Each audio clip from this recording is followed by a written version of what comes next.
గోవింద గోవింద గోవింద గోవింద.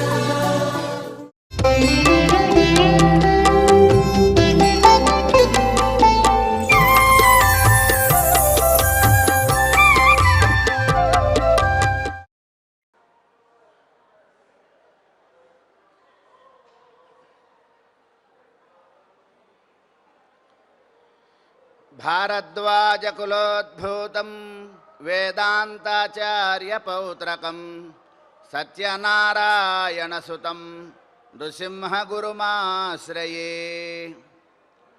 శ్రీరంగమంగళమణిం కరుణానివాసం శ్రీవేంకటాద్రిశిఖరాలయకాలమేఘం శ్రీహస్తిశైలశిఖరోజ్వలపారిజాతం శ్రీశం నమామి శిరసా యదుశైలదీపం. విశుద్ధ విజ్ఞానఘనస్వరూపం విజ్ఞానవిశ్రాణనబద్ధదీక్షం దయానిధిం దేహభృతాం శరణ్యం దేవం హయగ్రీవమహం ప్రపద్యే. పుండ్రైర్ద్వాదశభిర్యులసితం దండైస్త్రిభిర్మండితం కాషాయేణ శిఖోపవీతరుచిరం దోర్మూలచక్రాంబుజం ఆసీనం జలజాసనైశ్చ సుచిరం శ్రీవత్సమాలాంఛనం యుక్తం చాంజలిముద్రయా రవినిభం శ్రీభాష్యకారం భజే. కర్కటే పూర్వఫల్గుణ్యాం తులసీకాననోద్భవాం పాండ్యే విశ్వంభరాంగోదాం వందే శ్రీరంగనాయకీం. ఆండాళ్ దివ్య తిరువడిగళే శరణం. ఓం నమో వెంకటేశాయ. తిరుప్పావై దివ్యవ్రతం ఆండాళ్ తల్లి చేత పాడబడినటువంటి విశేషమైన 30 పాసురముల యొక్క 30 పాటల యొక్క మాలిక.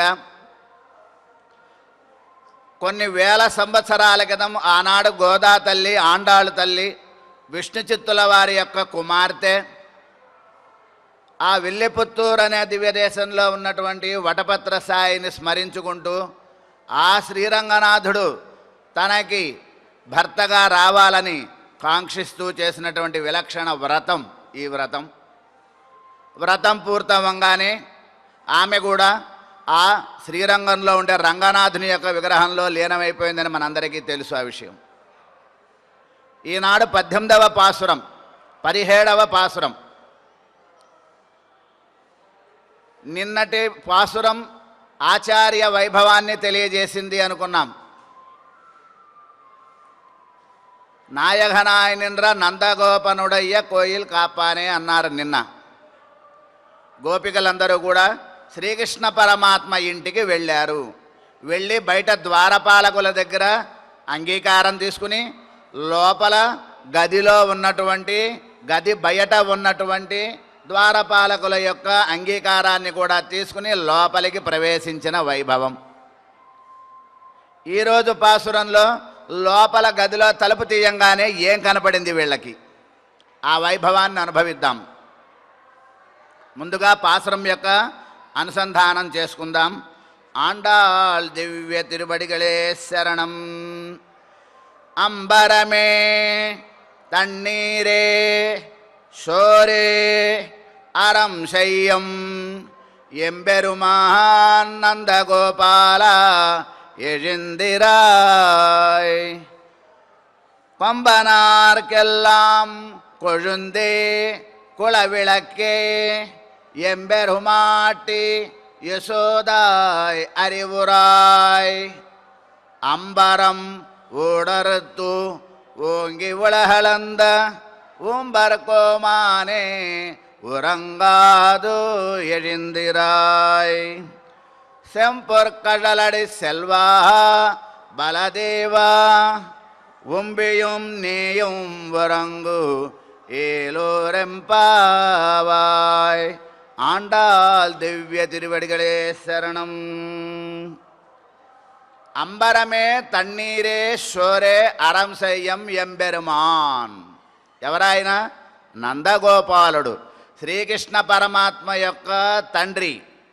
అంబరమే అంటే వస్త్రమును అని, తన్నీరే అంటే నీటిని త్రాగేటటువంటి ధారకమైనటువంటి నీరు, షోరే అంటే గనక పోషకమైనటువంటి ఆహారాన్ని ఇచ్చేటటువంటి వాడు ఆయన.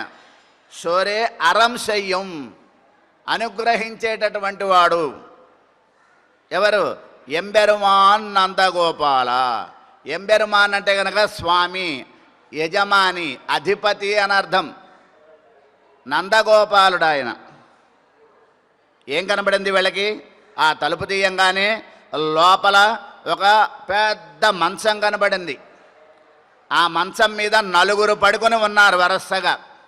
వీళ్ళు ఎప్పుడు వెళ్ళారు? తెల్లవారకట్ట వెళ్ళారు. ఆ తెల్లవారకట్ట మంచంపై నలుగురు పడుకొని ఉన్నారు. ఒక పెద్ద మంచం. ఒకప్పుడు అలాంటి మంచాలు ఉండేవి. ఒకే మంచం మీద నలుగురు ఐదుగురు పడుకోవచ్చు. అంతంతా పెద్ద పెద్ద మంచాలు ఉండేవి అప్పట్లో. ఎవరెవరు పడుకున్నారో మనకి గోదా తల్లి చెప్తోంది. ఇప్పుడు ముందు లోపలికి వెళ్ళారు తలుపు తీసుకుని. ఎవరు కనబడ్డారు? ముందుగా నందగోపుడు కనబడ్డాడు. ఆ తర్వాత నందగోపుడి తర్వాత ఆయన యొక్క భార్య యశోదా తల్లి కనపడింది. యశోదా తల్లి తర్వాత ఆ పక్కనే కృష్ణుడు కనబడ్డాడు. వంబర గోమానే నిత్యసూరులకి నిర్వాహకుడైనటువంటి శ్రీకృష్ణ పరమాత్మ కనబడ్డాడు. మళ్ళీ పక్కకి చూస్తే ఎవరు కనబడ్డారు? శంపర కడలడి సెల్వా బలదేవా, అందమైనటువంటి బంగారు కంకణాలు పెట్టుకున్నటువంటి కాళ్ళు కలిగిన బలరాముడు శ్రీకృష్ణుని యొక్క అన్నయ్య కనబడ్డాడు అన్నారు. ఆహాహా, ఏమి దృశ్యం! ఎంత కనుల విందైనటువంటి దృశ్యమో ఈ దృశ్యం అంటారు మనకి గోదా తల్లి. ముందుగా ఒక క్రమంలో నిద్ర లేపుతున్నారు. మొట్టమొదట నందగోపుడు వాళ్ళ నాన్న, ముందు వాళ్ళ నాన్న దగ్గర అంగీకారం కోసం ఆయన్ని లేపుతున్నారు. ఎవరైనా ఆయన యొక్క లక్షణం ఏంటో చెప్తున్నారు. అంబరమే తన్నీరే సోరే అరం శయ్యం అంటున్నారు. దానమిస్తాట ఆయన. ఎంబెరుమాన్. ఎంబెరుమాన్ అంటే ఎవరు ఎంత అడిగితే అడిగిన దానికన్నా ఇంకో అంత అధికంగా ఇచ్చేవాడు ఎంబెరుమాన్ అంటే. ఒక 10 రూపాయలు ఇస్తే 5 రూపాయలు దాచుకుని ఇంకొక 5 రూపాయలే ఇచ్చే రకం కాదు. నువ్వు 10 అడిగావా, నేను 100 ఇస్తా. ఇది లక్షణంట, ఆయన లక్షణం.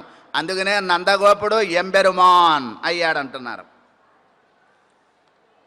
సరే, ఈయన రాజుగారు, అమ్మో రాజుగారిని నిద్ర లేపితే ఏమవుతుంది ఏమో భయంగా ఉంది అని ఆయనని పిలిచినా ఆయన కదలలేదు, అనలా పలకలేదు. సరే, ఈ పక్కన ఉంది కదా, ఆయనైతే రాజు, మగవాడు, ఆయన ఎక్కడ చూస్తాడు పని? ఈమె సజాతీయురాలు స్త్రీ, మన ఆవిడే ఇవే.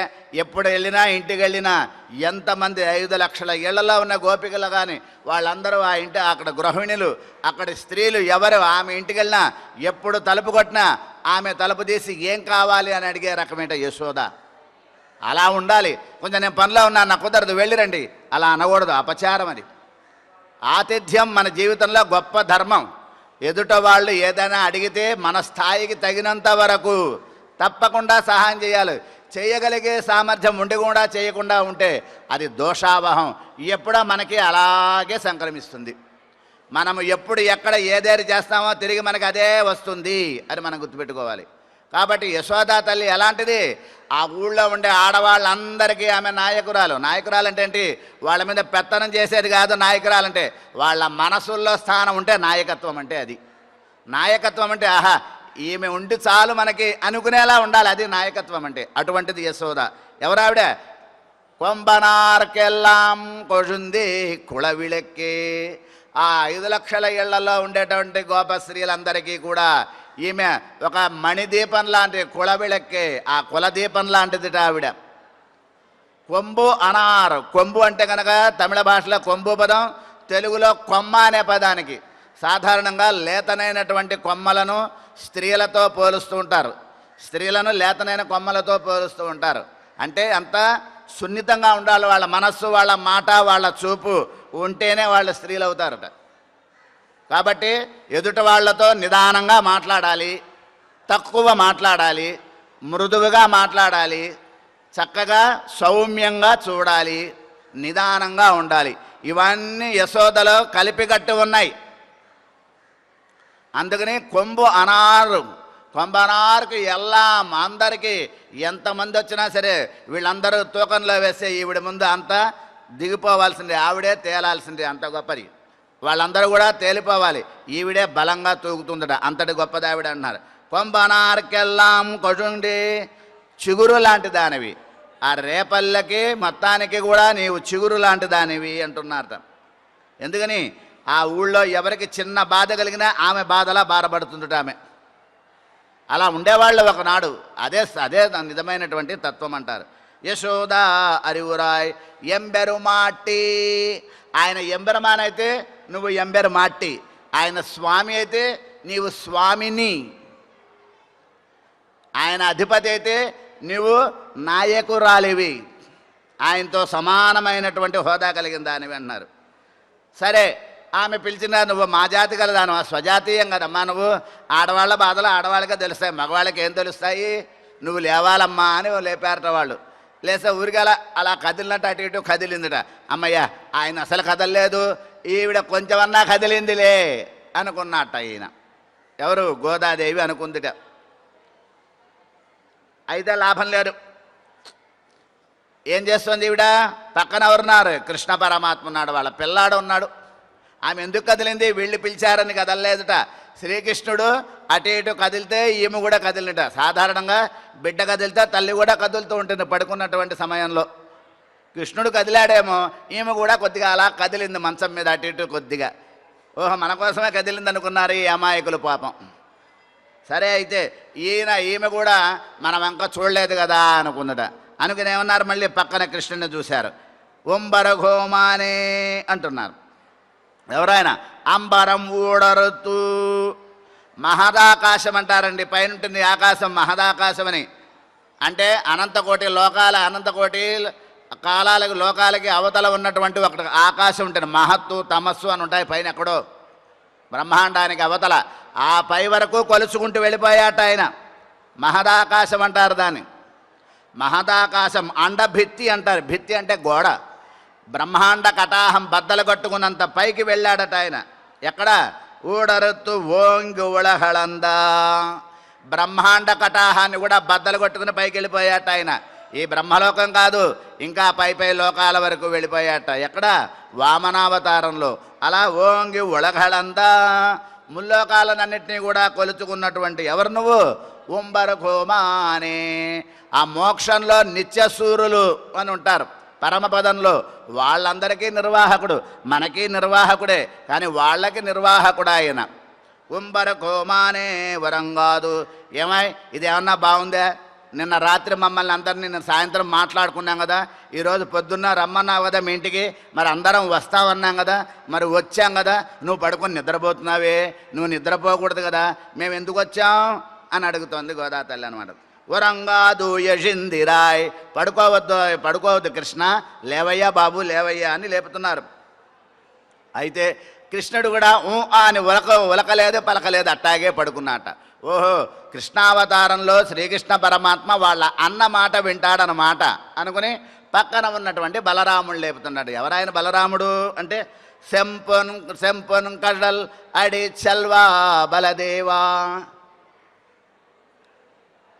ఆ పడుకున్నటువంటి స్థితిలో బలరాముడు కాళ్ళు పొడుగ్గా వేలాడేసుకుని ఉన్నట. ఆ వేలాడేసుకున్నటువంటి ఆ పాదం ఏదైతే ఉందో ఆ పాదాలకి కంకణాలు ఉన్నాయట. కంకణాలు, ఆ పాదాలకు ఉన్నటువంటి బంగారు కడియాలు ఉంటాయి. ఆ రోజుల్లో వాళ్ళకి బంగారు కడియాలు ఉంటాయి.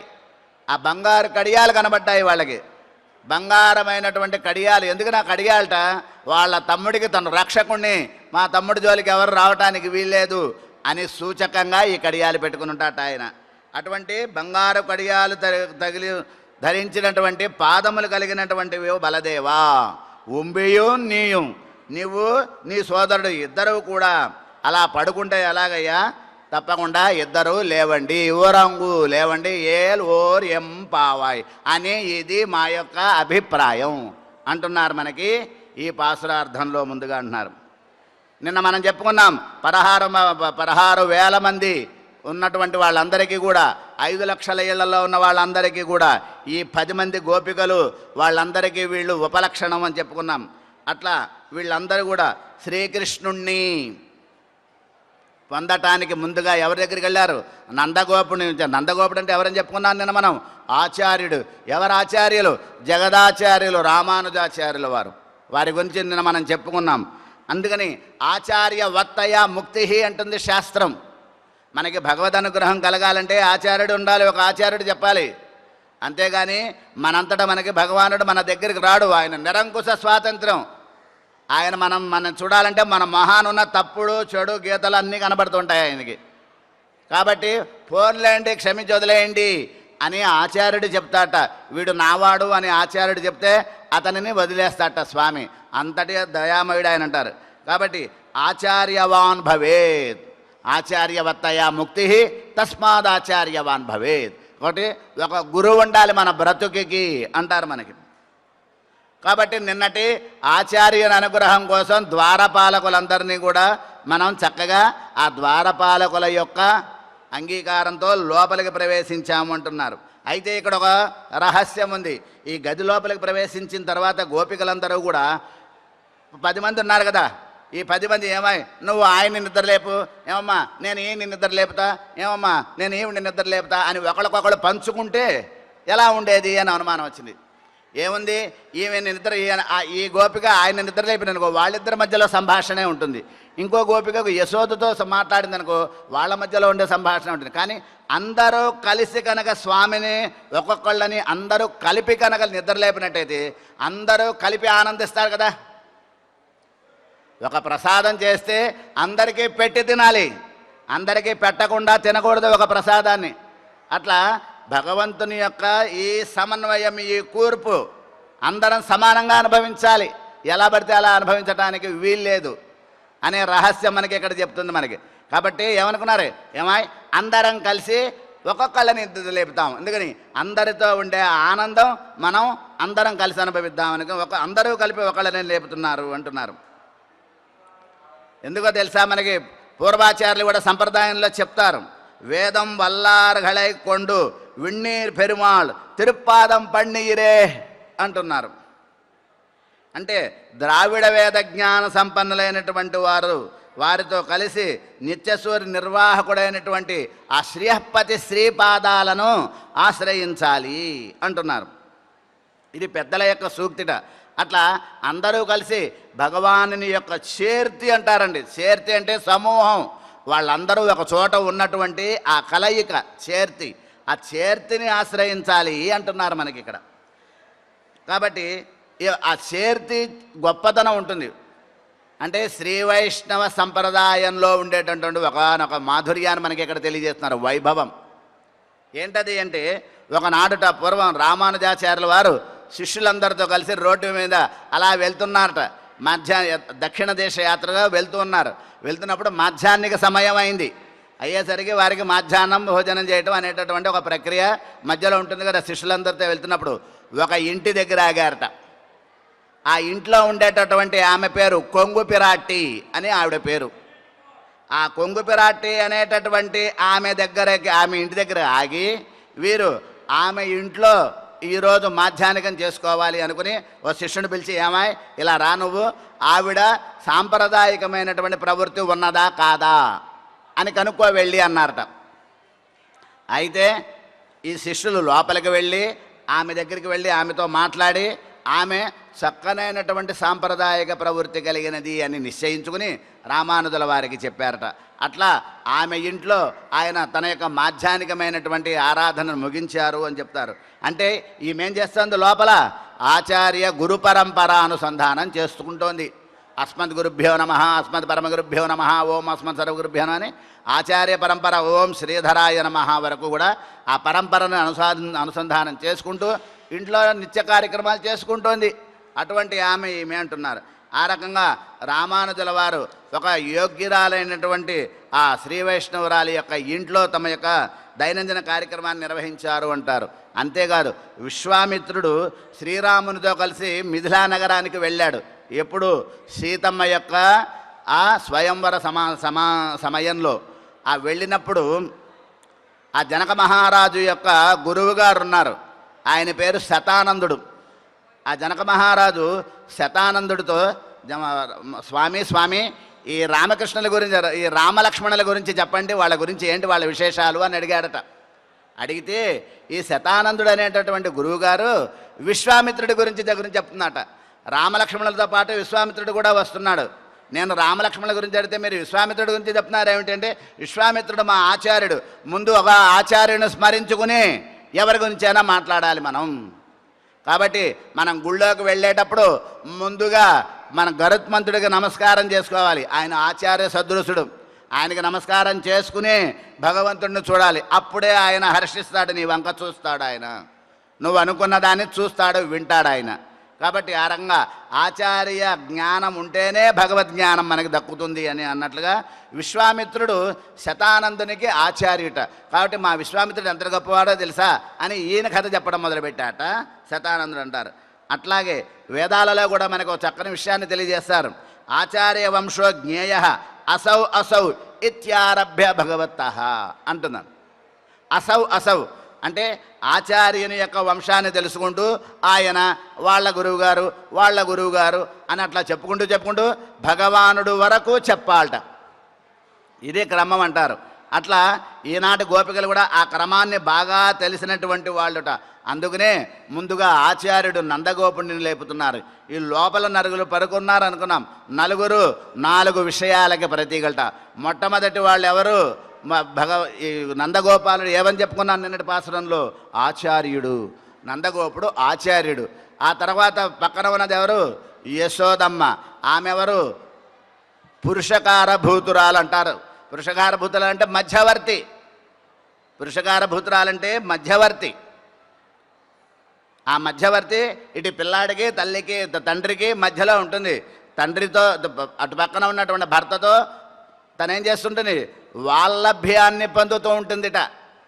భర్తృత్వ అనురాగాన్ని అటు పొందుతూ ఉంటుంది. ఇటు పక్కన బిడ్డతో ఒకేసారి బిడ్డతో వాత్సల్యాన్ని, మాతృత్వాన్ని పొందుతూ ఉంటుందిట. అదిట గొప్పతనం అంటారు స్త్రీకి.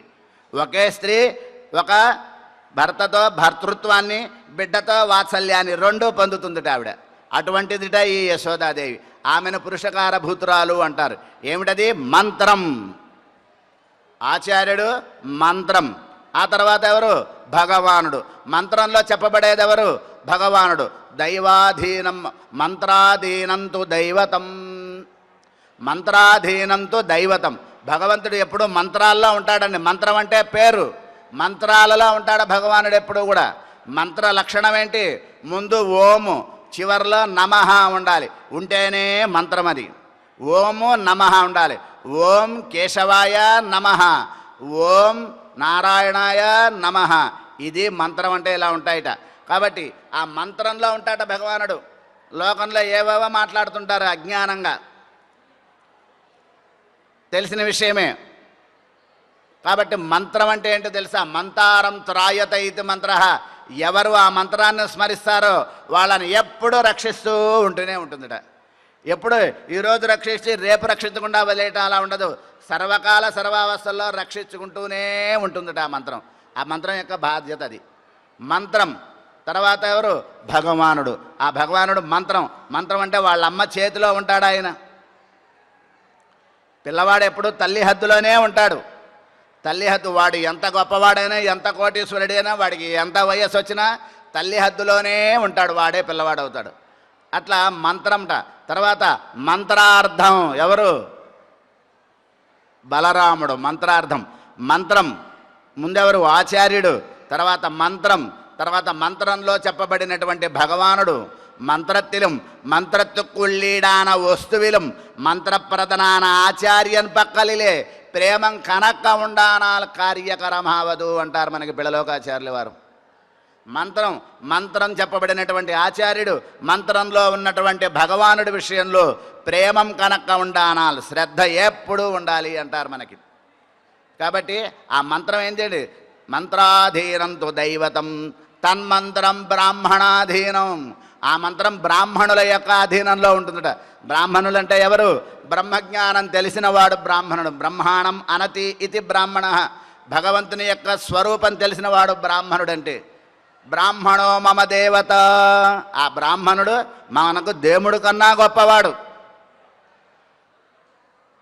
తస్మాత్ బ్రాహ్మణేభ్యో వేదవిద్భ్యో దివే దివే నమస్కుర్యాత్ నా శ్లీలం కీర్తయే. కాబట్టి భగవంతుని యొక్క మంత్రాన్ని వాళ్ళు నోటిలో చేతిలో పెట్టుకున్నటువంటి వాళ్ళు బ్రాహ్మణులు. అందుకని మనకు వస్తుంది ఇప్పుడు ఆ దానం చేసే వైభవం. బ్రాహ్మణులకి దానం చేస్తే 1000 రెట్లు ఫలం వస్తుందిట. కాబట్టి మన ఇంట్లో ఏ శుభకార్యం కలిగినా ఒక బ్రాహ్మణుని, ఒక అయ్యవారిని, ఓ పంతులు గారిని పిలిచి వారికి సంభావన దానం ఇవ్వాలట. ఏదో ఒకటి వస్త్రమో మన చేతిలో ధనమో ఏది ఉంటే అది భక్తి శ్రద్ధగా ఇస్తే మనకు అది 1000 రెట్లుగా మనం చేసిన పని తిరిగి మనకు వస్తుందంటారు.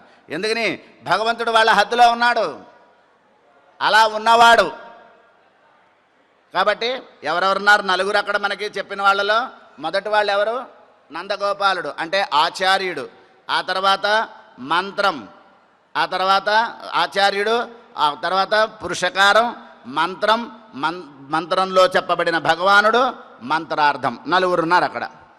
ఆ వైభవాన్ని మనకి చెప్తారు. ఎట్లా ఆశ్రయించాలి మనం అంటే శరణాగతి చెయ్యాలట. భగవానుని విషయంలో మనం శరణాగతి చేయాలి. అయ్యా నువ్వు తప్ప నాకెవ్వరూ మార్గం లేరు అనే భావన ఏదుంటుందో దాన్ని శరణాగతి అంటారు. ఈ శరణాగతి ఎట్లాంటిది అంటున్నారు మనకి. మరుగు ఆనాడు ఒక విభీషణుడు చేశాడు శరణాగతి, ఒక ఏనుగు చేసింది శరణాగతి, ప్రహ్లాదుడు చేశాడు శరణాగతి, అర్జునుడు చేశాడు శరణాగతి. ఇది శరణాగతి అంటే.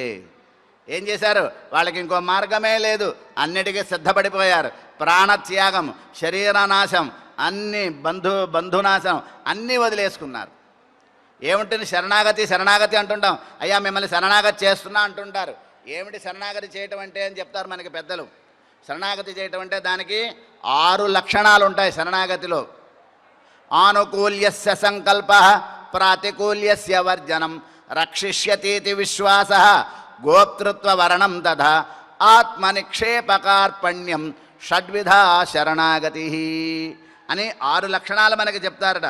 ఆనుకూల్యస్య సంకల్ప, మనం ఇతన్ని ఆశ్రయిస్తే మన పని చేసి పెడతాడరా, ఇందులో అనుమానమే లేదు అనటాన్ని మొట్టమొదటిది అంటారు.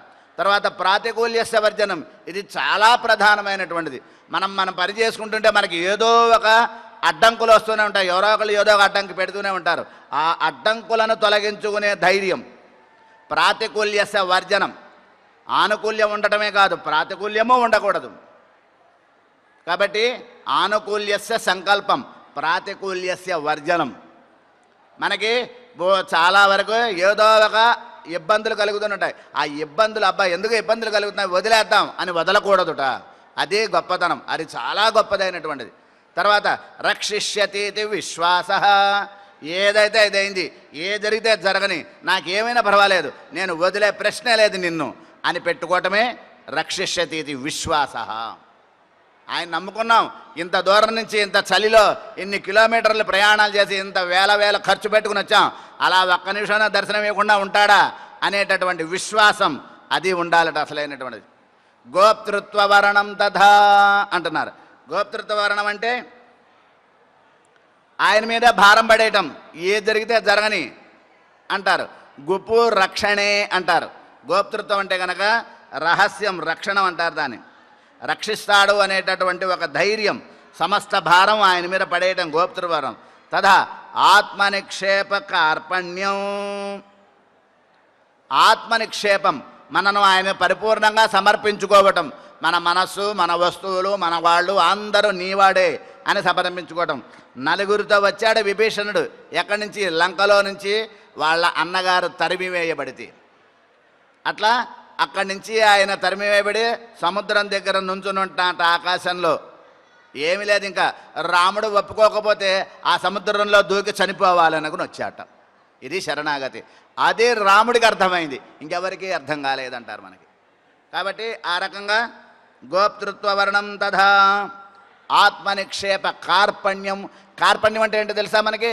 మనని మనం తక్కువగా భావించుకోవాలి. మనం ఎప్పటికీ గొప్పవాళ్ళం కాదు, మనం నైత్యానుసంధానం అంటారు. ఇదే నిజమైనటువంటి భక్తుని లక్షణం. అంటే ఏంటి? తన యొక్క తక్కువతనాన్ని తెలుసుకోవాలి. ఎప్పుడూ తనం తక్కువ వాడిని అనుకోవాలి, అంతేగాని నేను గొప్పవాడిని అనుకోకూడదు. తక్కువతనం అంటారు ఆత్మనిక్షేప కార్పణ్యం. ఇది 6 రకాల లక్షణాలు. ఈ 6 రకాల లక్షణాలు కూడా కలిగినటువంటి వాడు ఎవరు? విభీషణుడు అంటున్నారు. ఏమంటున్నాడు విభీషణి? ఏం చెప్తున్నాడు? హనుమ చెప్తున్నాడు విభీషణ యొక్క గొప్పతనం. దౌరాత్మ్యం రావణే దృష్ట్వా విక్రమంచ తథా త్వయి యుక్తమాగమనంతస్య సదృశం తస్య బుద్ధితః. ఓ శ్రీరామచంద్ర, ఆ లంకానగరంలో ఉన్నటువంటి అన్ని లక్షల కోట్ల మందిలో ఈయన ఒక్కడే మంచివాడు. ఎందుకని? రావణుడి యొక్క దౌరాత్మ్యాన్ని, వాడి యొక్క దుర్మార్గాన్ని లక్ష్య పెట్టకుండా, అలాగే నీ యొక్క పరాక్రమాన్ని అతను లక్ష్య పెట్టుకొని ఏం చేశాడు? యుక్తం ఆగమనంతస్య, అతను నీ దగ్గర రావటం అనేటటువంటిది సరైనటువంటి పని, అది అతని యొక్క బుద్ధికి తగినటువంటిది అని హనుమ చెప్పాడు అంటారు మనకి. ఆ రకంగా ఆశ్రయించటం అంటున్నారు. అయితే ఇక్కడ ఈ గోపికలు నందుడి దగ్గరకు వచ్చారు కదా. ఎలాంటి వాడు నందుడు అంటే, మేము అడిగినటువంటి కోరిక తీర్చడానికి ముందే, ఏం కావాలో తెలిసిన ముందే మా కోరికలు తీర్చగలిగే సామర్థ్యం. అడిగేవాడు అడిగిన దానికన్నా ఇచ్చేవాడు ఎక్కువ ఇవ్వగలిగితేనే ఇచ్చేవాడు అవుతాడు. లేకపోతే వాడు ఇవ్వగలిగేవాడే కాదు, అడిగిన వాడితో సమానంగా ఉంటాట. కాబట్టి మేము ఎంత అడిగితే అంతకన్నా ఇంకో అంత ఇచ్చేవాడివి కదయ్యా నువ్వు ఎంబెరుమాన్ అంటున్నారు గోపికలు. ఇక్కడ నందగోపుణ్ణి అంటారు. అంటే మేము మా కొరత తీర్చుకోవటానికి రాలేదు, మాకేదో కావాలని నీ దగ్గరికి రాలా, మీ కొరత తీర్చటానికి వచ్చాను నేను. నాకేం కొరతమ్మా అని అంటాడేమో. మేము నీ వాళ్ళమయ్యాము కాబట్టి నీ వాళ్ళ యొక్క సంరక్షణ నీదే.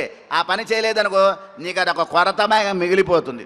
నీ వాళ్ళను నువ్వు రక్షించుకోలేనటువంటి కొరత నీ దగ్గర ఉండిపోతుంది. అది లేకుండా ఉండాలని మేము వచ్చాం. చూడండి ఎంత గొప్పగా మాట్లాడతారో వాళ్ళు అంటున్నారు.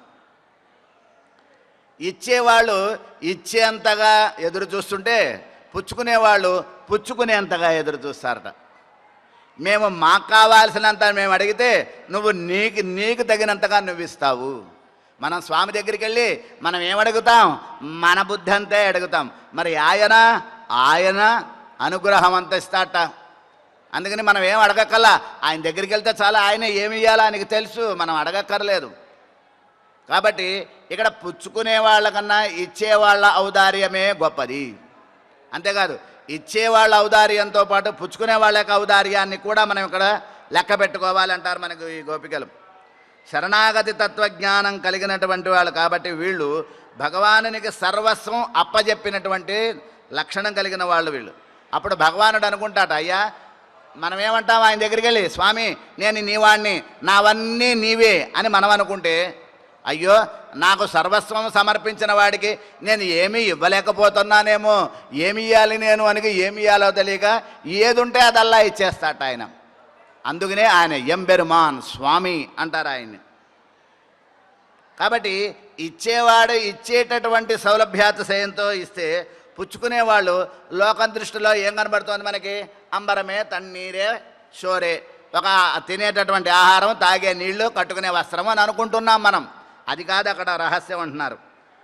కాబట్టి మనం అమ్మ నాకు ఇది చేసి పెట్టు అది చేసి పెట్టు అని అడగక్కర్లేదు. ఆవిడకి ఏం చేయాలో ఎప్పుడెప్పుడు ఏం చేయాలో మనకు అన్నీ తెలుసు. మరి అంబరమే తన్నీర షోరే అని ఎందుకు అడుగుతున్నారు? లోకంలో వాళ్ళకి అర్థం అవ్వటం కోసం.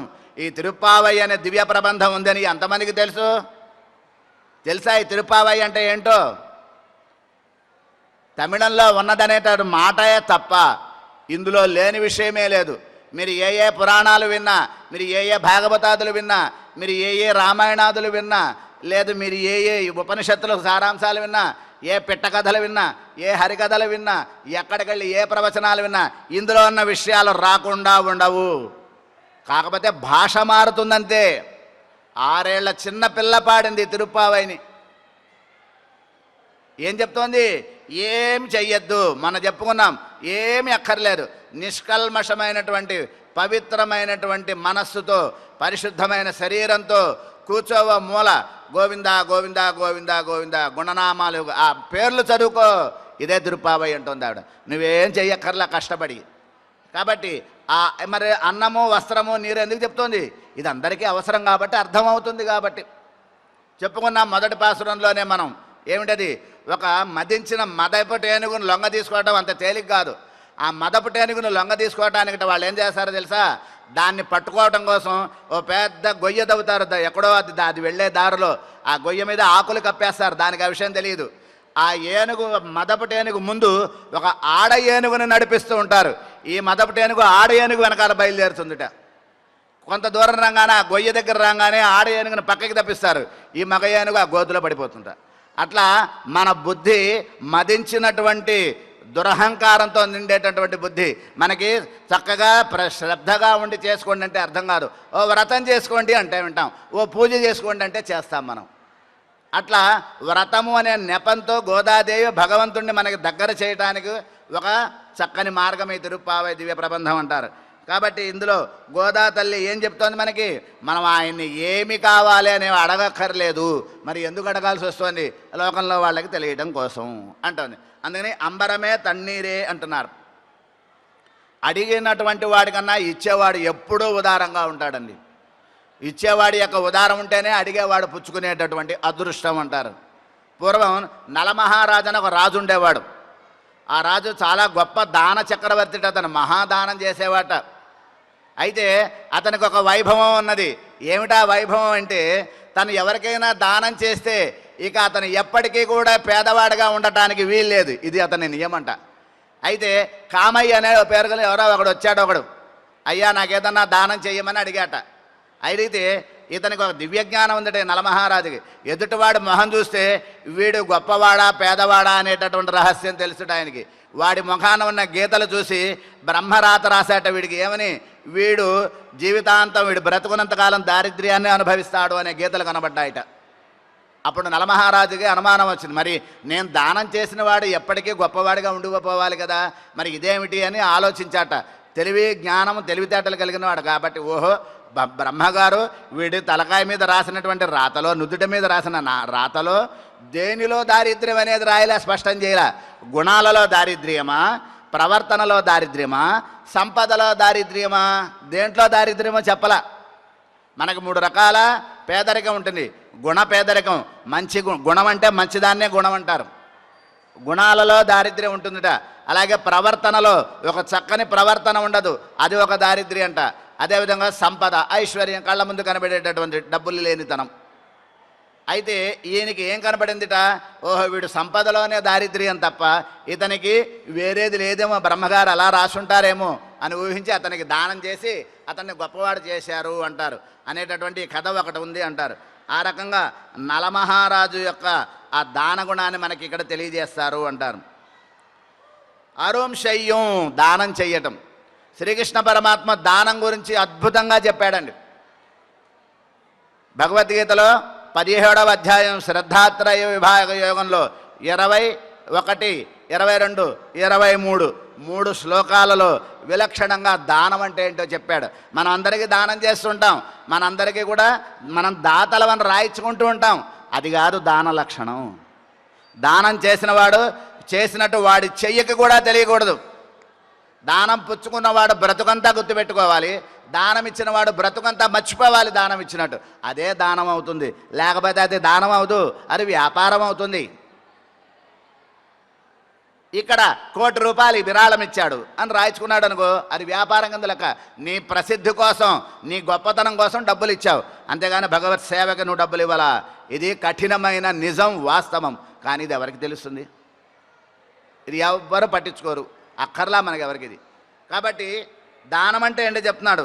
దాతవ్యపితి యద్దానం దీయతే అనుపకారిణే దేశే కాలే చ పాత్రే చ తద్దానం సాత్వికం స్మృతం.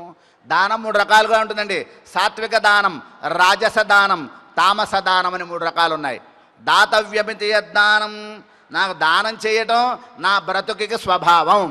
మనుష్యుడిగా పుట్టినందుకు మన జీవితంలో పోయే లోపల ఏదో ఒకటి ఎవరో ఒకళ్ళకి ఎప్పుడు ఎక్కడ ఏది ఉపయోగపడుతుందో, వాళ్ళకి అవసరమవుతుందో, వాళ్ళకి ఆ సమయానికి ఏది ఉపయోగపడుతుందో దాన్ని మనకున్న దానిలో ఇవ్వటమే సాత్విక దానం అంటారు. నాకుంది కదా తీసుకో, ఉంచుకో, నాకు బోళ్ళంతుంది, అలా మాట్లాడకూడదు. దానం చేసేటప్పుడు నీకు ఇది అవసరం ఉన్నదా, దీనివల్ల నువ్వు బాగుపడతావా అని భావించి ఇస్తేనే దానం అవుతుంది. లేకపోతే అది వ్యాపారం, బిజినెస్ అవుతుందంటే అది అంటారు.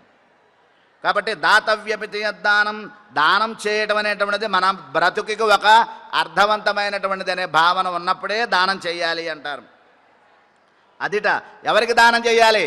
వృద్ధులు, లేవలేని వాళ్ళు, అదేవిధంగా దివ్యాంగులు, అంగవైకల్యం కలిగినటువంటి వాళ్ళు, అలాగే భర్తను కోల్పోయినటువంటి వాళ్ళు, అదేవిధంగా చిన్నపిల్లలు, ఏ ఆధారం లేని వాళ్ళు, పేదవాళ్ళు, రోగులు, అత్యవసరమైన సంక్లిష్టమైన పరిస్థితుల్లో ధనం లేనటువంటి వాళ్ళు, వీళ్ళకే దానం చేయాలట. దానం చేస్తే అదైతే సాత్విక దానం అంటారు దాన్ని. నేను దానం చేశా అని గుర్తుపెట్టుకోకూడదు. గుర్తుపెట్టుకున్నావో అది వ్యాపారం కింద లెక్క. తర్వాత రెండవది రాజస దానం. యత్ ప్రత్యుపకారార్థం ఫలముద్దిశ్యవా పునః దీయతే చ పరిక్లిష్టం తద్దానం రాజసంస్మృతం. నలుగురిలో గొప్ప కోసం, నా దగ్గర ఉంది కాబట్టి నేను ఇస్తున్నా అని చెప్పుకోవటం కోసం, అలాగే పేరు ప్రతిష్టల కోసం ₹1,00,00,000 ఇచ్చాను నేను అక్కడ, కావాలంటే చూడు అక్కడ పెద్ద రాయి మీద నా పేరు ఉంటుంది, చూసుకో వెళ్ళి గుళ్ళో. ఇది మన బ్రతుకులట. ఇదంతా రాజసదానం, వ్యాపారం. నువ్వు ఒక ₹100 ఇస్తున్నావు, వాడు ఆ వస్తువు ఇస్తున్నాడు. నువ్వు రూపాయి ఇవ్వకుండా వాడు షాపులో వాడు వస్తువు ఇస్తాడా? ఇవ్వడు కదా. ఏమంటారు దీన్ని? వ్యాపారం, బిజినెస్. ఇదేమి సేవ కాదు. నేనేం చేయలేదు బాబు, ఆ స్వామి నా చేత చేయించుకున్నాడు అన్నవాడిదే దానం. అలా ఎవరు చేయలేండి, చెయ్యరు కూడా. చెయ్యగలగాలి అంటారు పెద్దలు మనకి. కాబట్టి ఫలాపేక్ష, ఇక్కడ దానం చేశాను కదా నాకేమిటి అనే భావన ఎవరికి ఉంటుందో అది కూడా అట. అంతేకాదు ఇతరుల యొక్క ఒత్తిడితో చెయ్యవా, నీ దగ్గర ఉందిగా ఇవి ఇవి ఇవి అని ఎవరో ఒత్తిడి చేతనో ఇవ్వటం, ఇష్టం లేకుండా ఇవ్వటం, ఇస్తున్నానే అని ఏడుస్తూ ఇవ్వటం, ఇవన్నీ రాజస దానాలు అంటారు. ఇలాంటి దానాలు చేయకపోయినా పర్వాలా, అది దానం కాదు, పాపం అంటారు పెద్దలు. ఎవరు చేయమన్నారు? నేను దానం అడిగాడా? నేను మన ₹1,00,00,000 ఇచ్చా, నా పేరు వేసావా, నా ఫోటో వేసావా? ఇది మన జీవితాలు. ఇవి దానం కాదు, ఇది పాపం అవుతుంది. అంతే మరి. భగవంతుని యొక్క విషయంలో ఎలా ఉండాలి? ఆయనది, ఆయన వాడిని మనం ఆయనకి ఇచ్చుకుంటున్నాం. నీదా ఇదంతా? ఇదంతా నువ్వు తెచ్చావా? పుట్టడంతోనే తెచ్చుకొచ్చావా? ఆయన నీకు ఇస్తే వచ్చింది. ఇది సాత్విక దానం అంటారు. తర్వాత ఇంకొకటి ఏమిటి? అదేశకాలే యద్దానం అపాద్రేభ్యస్య దీయతే అసత్కృతమవజ్ఞాతం తత్తామసముదాహృతం. అక్కర్లేని వాడికి, అయోగ్యుడికి ఎప్పుడు ఇవ్వగాలో అప్పుడు, అక్కర్లేని సమయంలో అక్కర్లేనటువంటి విషయం వస్తువుని ఎవరికైతే దానం చేస్తాడో వాడేమవుతాడు? వాడు అది తామస దానం అంటారు ఇందులో. కాబట్టి ఇస్తున్నా, తీసుకోప అని చేత్కరిస్తూ ఇవ్వటం, అయిష్టంగా ఇవ్వటం, హీన భావనతో నా దగ్గర ఉంది నీ దగ్గర లేదు కాబట్టి ఇస్తున్నా అనే భావనతో ఎవరైతే దానం చేస్తారో ఆ దానం తామసం. ఇది మహాపాపం అంటారు ఈ దానాన్ని. కాబట్టి దానం చేయటం ఎందుకు వచ్చిన ఈ మాటలని? అరుంశయ్యం నందగోపాల. నందగోపాలుడి దగ్గరికి వెళ్ళి అడగకుండానే అన్నీ ఇచ్చేవాట నందగోపాలుడు. అటువంటి దానం చేయటం అనే గొప్పది ఏదైతే ఉందో అది విలక్షణమైనది అంటారు. మనకి పూర్వాచార్యులు భగవద్ విషయంలో ఒక కథ వస్తుంది ఈ విషయం గురించి. పూర్వం ఒకనొక కాలంలో ఒక లక్షాధికారి ఉండేవాట. ఆ లక్షాధికారి దగ్గరికి గాలవుడు అనేటువంటి ఒక మహర్షి వచ్చాట. అతను పెద్ద కోటీశ్వరుడు. చెప్పకర్లా కోటీశ్వరుడు అంతా మీకు చెప్పకర్లా. ఎన్ని కార్లు, ఎంతమంది జనాలు, ఎంత గోల, ఇల్లంతా జనాలు, సోది అంతా ఉంటుంది. ఆ గాలవుడు అనే మహర్షి వెళ్తుంటే స్వామి స్వామి రండి రండి అని పిలిచాట. వచ్చాడు. సరే పిలిచాడు, చక్కగా ఆతిథ్యం చేశాడు, ఆయనకి సేవ చేశాడు, పాదాలకి కడిగాడు, పూజ చేశాడు, చక్కగా అన్నీ చేశాడు, కడుపు నిండా భోజనం పెట్టాడు, విసునిగారతో విసురుతున్నాడు. ఆహా ఎంత గొప్పవాడివయ్యా, చక్కగా స్వాములను బ్రాహ్మణులను అందరినీ, లోకంలో ఉండే వాళ్ళందరినీ చక్కగా నువ్వు ఎంతో గొప్పగా చూసుకుంటున్నావు, గొప్పవాడివి నువ్వు అన్నట్ట. స్వామి నాకు ఈ గొప్పతనం ఎలా వచ్చి ఉంటుందంటారు? పూర్వజన్మలో ఏం చేసి ఉంటాను నేను అని అడిగేటవాడు. అంతేనండి, పూర్వజన్మలో చేసుకున్నదే ఈ జన్మలో మనం అనుభవిస్తున్నాం. మన శరీరం, వసు, విజ్ఞానం, సంతానం, గృహం, భార్య, సుఖదుఖాలు అన్నీ పూర్వజన్మలో చేసుకున్నవే మనకిప్పుడు. ఈ శరీరం అందంగా ఉందా, అందంగా లేదా, పొడుగా, పొట్ట, లావ, వికలాంగత్వం అంతా పూర్వజన్మలోదే. ఇది మనం ఇప్పుడు తెచ్చుకున్నది కాదు అంటుంటారు. ఏదో సరిగ్గా లేదు కాబట్టి ఆ గర్భంలోనే ఏదో ప్రాబ్లం వచ్చింది అందుకే అలా పుట్టాడు అంటుంటారు. ఇవంతా కూడా ముందుగా నిశ్చయింపబడే అలా జరుగుతాయటన్నా కూడా. ఆ రకంగా ఈ గాలవ మహర్షి, అయ్యా నువ్వు పూర్వజన్మలో చాలా పేదవాడివి, నీ ఇంట్లో వెనకాల ఒక పెద్ద తోట ఉంది, ఆ తోటలో పొట్లకాయ చెట్లు ఉన్నాయి, పొట్లకాయల పాదున్నాయి. ఆ పొట్లకాయల చెట్లు ఏం చేస్తాయండి? నీళ్లు పోస్తాయి రోజు. ఏం చేస్తాయి చెట్లు? వాటికి ఏం పని? విరగ కాస్తాయి. ఆ పొట్లకాయలు బాగా విరగ పూసాయి, చాలా పొట్లకాయలు కాసాయి నీ తోటలో. ఏం చేసుకుంటావు? ఒకటో రెండో ఇంట్లో వండుకుంటావు, ఓ 10 కట్ట కట్టుకుని ఇంట్లో పెట్టుకుంటావు. ఎన్ని కట్టలు పెట్టుకుంటావు ఇంట్లో? అది ఓ విపరీతంగా పొట్లకాయలు కాస్తూనే ఉన్నాయట. ఏం చేశాట? ఒక 10 పొట్లకాయలు కట్టడం, దారులు పోయే రాయ స్వామి అంటాం, ఆ పొట్లకాయ కట్ట అతనికి ఇవ్వటం. అప్రయత్నంగానే ఇంట్లో నేను పెట్టుకోలేకపోతున్నాను, నా వల్ల కాదు, భావన ఏదైనా దానం చేసేసాడు, అందరికీ ఇచ్చేశాడు. అయ్యా పొట్లకాయ ఇంత 10 పొట్లకాయలు మాకు ఇచ్చేస్తున్నారు, ఇప్పుడు ఒక పొట్లకాయే 50-60 రూపాయలు ఉంటుంది, మరి ఊరికే పొట్లకాయలు ఇచ్చేస్తున్నారు స్వామి అంటే, తీసుకోండి వాడుకోండి హాయిగా అని ఇచ్చేసావు. అంటే పూర్వజన్మలో నువ్వు గొప్ప పొట్లకాయలు దానం చేసుకుని ఆ పుణ్యం ఆ దారిలో వెళ్ళేటటువంటి మంచి వాళ్ళకి, భక్తులకి, అదే కనుక భగవద్ అనుగ్రహం కలిగినటువంటి వాళ్ళందరికీ, ఎందరో బ్రాహ్మణులతో సహా అందరికీ నువ్వు దానం చేసావు. ఆ దాన ఫలమే నువ్వు ఇప్పుడు కోటీశ్వరుడు అయ్యావు అన్నట. ఓహో అలాగా స్వామి, చాలా సంతోషం, ధన్యవాదాలు అన్నట. ఆయన వెళ్ళిపోయాట. వీడికి ఆలోచన వచ్చింది, ఓహో కిందటి జన్మలో పొట్లకాయలు దానం చేశాను కాబట్టి ఈ జన్మలో ఇంత గొప్పవాడిని అయ్యాను, మరి ఈ జన్మలో మళ్ళీ పొట్లకాయలు దానం చేస్తే వచ్చే జన్మలో ఇంకా గొప్పవాడిని అవుతాను కదా అనే ఆలోచనతో వెంటనే డబ్బుంది కదా, వెనకాల పెద్ద తోట పెట్టించాడు, పొట్లకాయలు చెట్లు పెట్టాడు. పొట్లకాయలు విరగ కాయటం మొదలుపెట్టాయి, పిచ్చగా కాయలు కాయటం మొదలుపెట్టింది. ఇంకా ఆ పొట్లకాయలు కట్టలు కట్టడం, దానికి మనుషులను ఏర్పాటు చేసి, అరే కట్టలు కట్టండిరా అని అందరితో కట్టలు కట్టించి, దారిని పోయేవాడికల్లా నాకు వద్దురా మర్రో అంటే, సరే తీసుకో, రా వచ్చి తీసుకో, లేకపోతే ఊరుకోను అని వాడిని తిట్టి పొట్లకాయలు కట్టలు వాళ్ళకి ఇవ్వటం మొదలుపెట్టాడు. రోజు నాకు అక్కర్లేదయ్యా బాబు, నా పొట్లకాయ అంటే లేదు, తీసుకున్నా తీసుకోవా, జాగ్రత్త తీసుకో అని వాళ్ళని బెదిరించైనా పొట్లకాయలు వాడికి ఇవ్వడం మొదలుపెట్టాట. సరే ఇంకో రోజు స్వామే వచ్చాడు. ఇంతకుముందు వచ్చినటువంటి అదే మహర్షి మళ్ళీ దారిలో వెళ్తూ, ఏమిటి పొట్లకాయలు గోలాయి, జనాలు ఈ లైన్లో నుంచోట, అందరూ పెద్ద క్యూ కట్టాడు, క్యూ లైన్. ఓ బోర్డు పెట్టాడు, పొట్లకాయలు దానం చేయబడును అని బోర్డు పెట్టాడు. ఓ క్యూ లైన్ పెట్టాడు. ఓ క్యూ లైన్లో మళ్ళీ జనాలు చూస్తాంగా మనం, అన్ని క్యూ లైను, జనాలు, బోర్డులు పెట్టడాలు, అన్ని తివాసీలు పరచడాలు అన్నీ చేశాడు. డబ్బుందిగా, అందరికీ పొట్లకాయలు ఇస్తున్నాడు. అయ్యా నా టైం అయిపోతుంది, నేను ఇంటికి వెళ్ళాలి, మా ఇంటి దగ్గర మా ఆడవాళ్ళు ఎదురు చూస్తుంటాడు, ముందు నార్మల్స్ లైన్లో నుంచో పొట్లకాయలు తీసుకునే వెళ్ళు అట్టా మొదలుపెట్టాడు వీడు. దాంతో ఏమైంది? ఆ గురువుగారు వచ్చారు. గురుగారు రండి అన్నాడు. మళ్ళీ చక్కగా ఆసనం చేసి, స్వామి ఎంత గొప్పగా దానం చేస్తున్నావా, ఎంత మంచివాడు, ఎంత గొప్పవాడు అంటున్నట్టు ఈయన. స్వామి ఏమడుగుతున్నాడో తెలుసా ఆయన్ని? స్వామి ఇంతకు అంతకు ఇంత వచ్చింది, మరి ఇంతకు ఎంత వస్తుంది అని అడిగాట. అంతకు అంటే పూర్వజన్మలో అంత చేసుకుంటే ఇంత వచ్చింది, ఇంతకు ఎంత వస్తుంది అని అడిగాట. అప్పుడు స్వామివారు ఆ గాలవ మహర్షి చూసి నవ్వుకుని, ఓరి మూర్ఖుడా, ఎంతుంటే అంతే ఉంటుంది అన్నట. ఎంతుందో అంతే ఉంటుంది అన్నట. అంటే ఏమిటి? పూర్వజన్మలో నీకు ఎంత ఉందో అదే ఈ జన్మ కూడా నీకు సిద్ధమవుతుంది అన్నట. పూర్వజన్మలో ఏ దారిద్ర్యం ఉంటుందో అదే దారిద్ర్యం నీకు అనువర్తం అవుతుంది అన్నట. దాంతో ఏమైంది? ఆ స్వామివారు వెళ్ళాడు, మళ్ళీ వీడి పేదరికం, వీడు మామూలు ఓ పూరి గుడిస, ఆ డాబా బిల్డింగ్ మొత్తం అన్నీ పోయినాయి, ఆ జనాలు మొత్తం అన్నీ పోయి వాడు మళ్ళీ దారిద్ర్యం అనిపించడం మొదలుపెట్టాట. కాబట్టి దానం చేసేటటువంటి ఉండే దాంట్లో గొప్పతనం, అసత్కృతం అవజ్ఞాతం తద్దానం సాత్వికం స్మృతం. అటువంటి దానం చేసేటటువంటి మహానుభావుడు నందగోపాల, నువ్వు మామూలు వాడివి కాదు అని గోదాతల్లి ఈనాటి పాసురంలో చెప్తున్నారంటున్నారు. ఆ రకంగా ఎంబెరుమాన్ అని, ఎంబెరుమాన్ అంటే స్వామి అని చెప్పుకున్నాం. ఎవరు ఏదేది అడిగితే అవన్నీ ఇచ్చేటటువంటి వైభవం కలిగినటువంటి స్వామి అంటున్నాం. సరే ఆయన లేవలేకపోతే ఏం చేస్తాడు? ఇంకా అమ్మవారిని ఆశ్రయించారు. ఏమ్మా ఆయన పురుషుడు, మగవాడు, రాజు, మేము ఎక్కువ ఆయనతో మాట్లాడాలంటేనే భయం మాకు, నువ్వు మా సజాతీరాలివి కదా. ప్రబ్బలి తీగ అంటారండి. ప్రబ్బలి తీగ అంటే ప్రవాహం, నీటి ప్రవాహంలో కొన్ని గడ్డిపరక చెట్లు ఉంటాయి చూడండి, చిన్న నీటి ప్రవాహాల దగ్గర.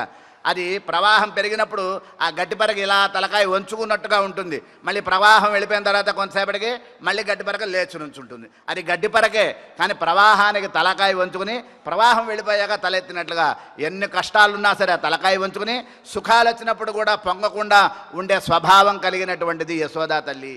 కాబట్టి ఎంబెరుమాట్టి యశోదాయ్, నువ్వు మా అందరికీ ఒక నాయకురాలివి. ఆ రేపల్లలో ఆ బయట ఆమె ఇంట్లో నందగోపుడు ఇంట్లో బయట కుర్చీ వేసి కూర్చుంటుందిట. దారిలో ప్రతి ఆమె వెళ్తూ ఉంటుందా, అమ్మ నమస్తే అమ్మ, మీ దయవల్ల బాగున్నాం, మా అమ్మాయి చక్కగా కాపురం చేసుకుంటాను, మా అబ్బాయి బాగున్నాడు, మా అత్తగారు వాళ్ళందరూ బాగా చూసుకుంటున్నారు. ఇలా ఎంతసేపు ఏదో ఒకటి ఆమెతో మాట్లాడుకుని వెళ్ళేటటువంటి అందరి, అమ్మాయి బాగున్నారా, మీ వాళ్ళు బాగున్నారా, మీ ఆయన మాట వింటున్నాడా, ఇలా అందరినీ పేరుతో పిలిచి, ఒకప్పుడు అలా ఉండేది. పల్లెటూళ్ళల్లో రోడ్డు మీద పోయే వాళ్ళతో కబుర్లు చెప్పి మాట్లాడుతూ ఉండేవాళ్ళు. ఇంట్లో తలుపులేసుకుని కూర్చుని ఫోన్లు చూసుకునేవాళ్ళు కాదు ఒకప్పుడు. ఆ బయట ఒక అరుగు పెట్టుకుని బయట వాళ్ళని పలకరించాలి. రేపు ఏదైనా కష్టం వస్తే పరిగెత్తుకుంటూ వచ్చారు వాళ్ళే, ఇంట్లో వాళ్ళు కాదు.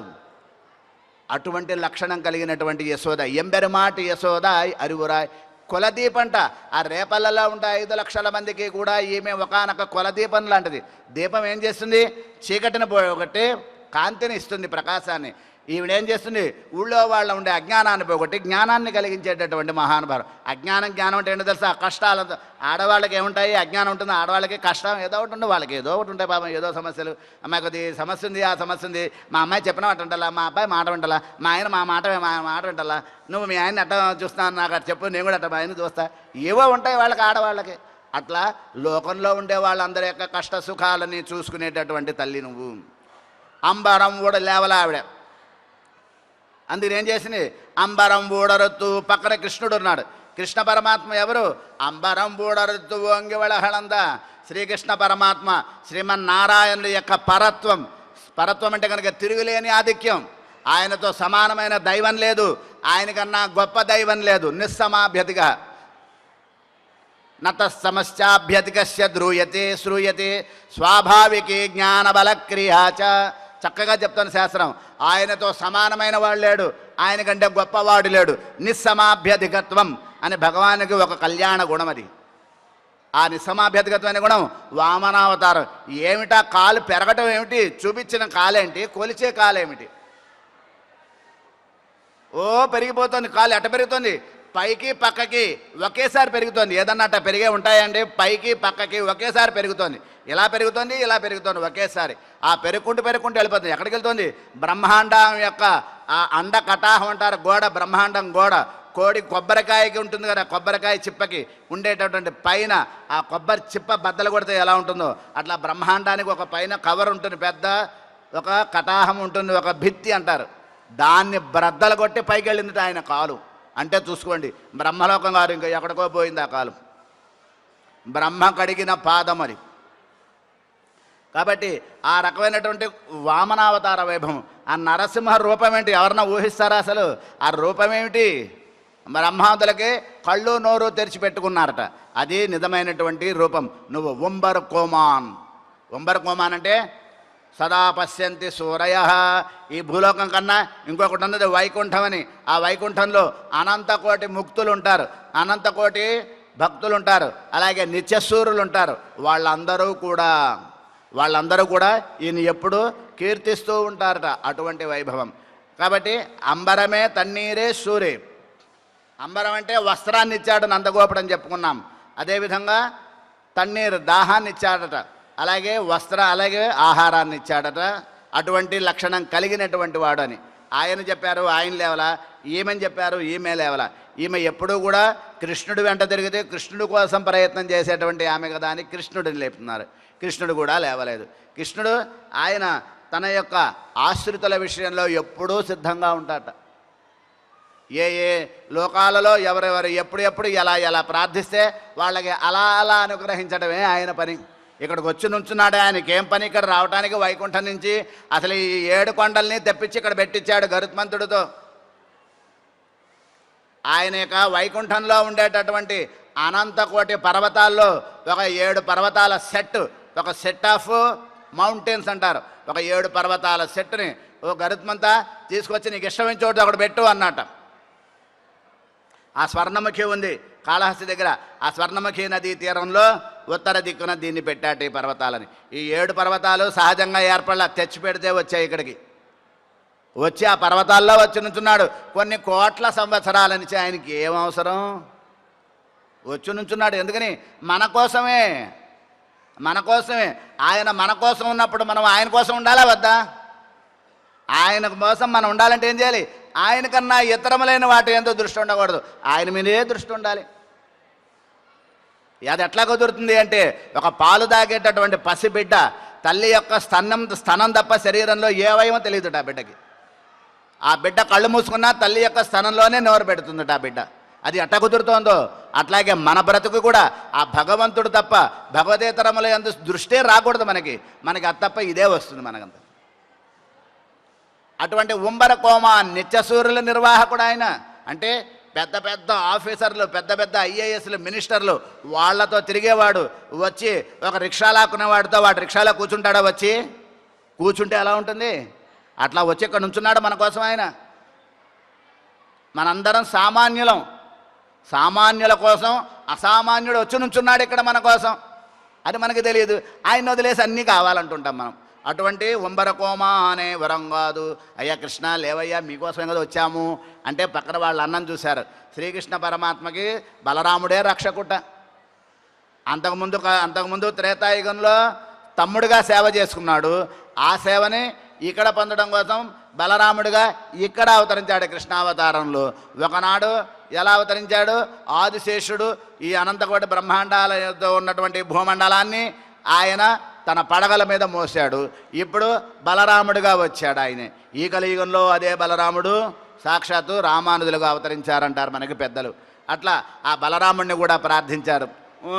ఎవరు లేవలేదు. ఏమిటి మనం ఏం తప్పు చేశాం? ఎక్కడో తప్పు జరిగింది, ఏం చేశాము అనే ఆలోచనలో పడ్డారు. ఇది ఈనాటి పాసురంలో ఉండే రహస్యం.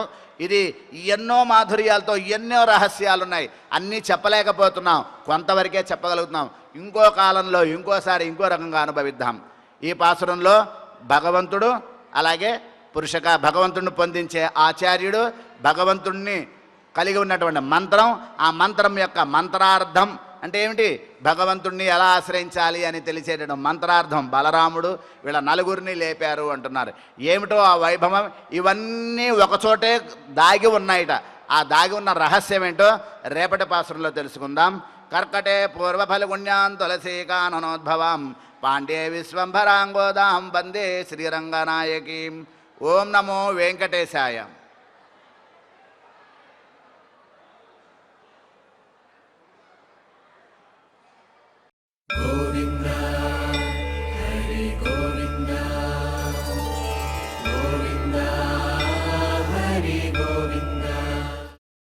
ఓం నమో